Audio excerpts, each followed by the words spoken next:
Okay, so you might think the first thing we'd have to do is to scale up the drawing and cut a piece of material that was the width and the length of one side, and then cut out each individual window.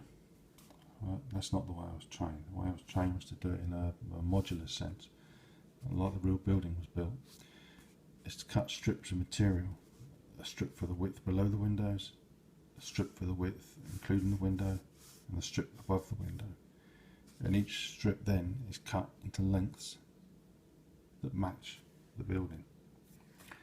So in effect you're building it up in a modular fashion, and it's a lot easier to keep the window apertures dead square because you're actually laying in small pieces.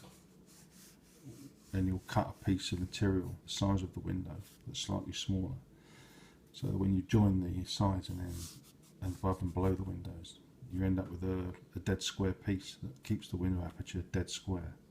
And it's a lot easier than trying to drill out the corners, cut it out and then file back to a line to give you a square aperture. That's always more difficult than doing it in this fashion.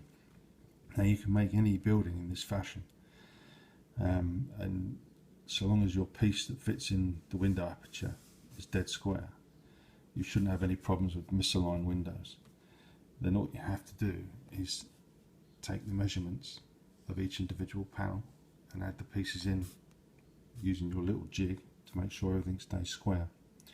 Now I'm lucky, I've got a circular saw, and I've also got a disc sander. Now you don't have to have these things, but it makes life a lot easier if you do. Now they're not hugely expensive because you can buy things like this off eBay. I mean, I bought my circular saw for around £150 and my disc sander was about £100. It's a 12-inch disc sander, and you can buy pads ranging from 40 grit to I think it's 320, something like that. Even the 60 grit, 80 grit range gives you quite a smooth finish when you're using electric disc sander.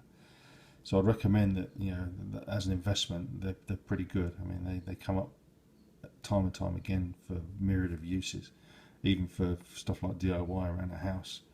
You know, for cutting odd sized pieces of timber and stuff like that, they're invaluable. So I would always recommend, you know, making sure you've got the right equipment.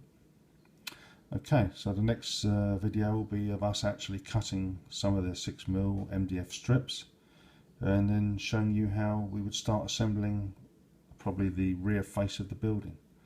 Okay, thanks very much. See you soon.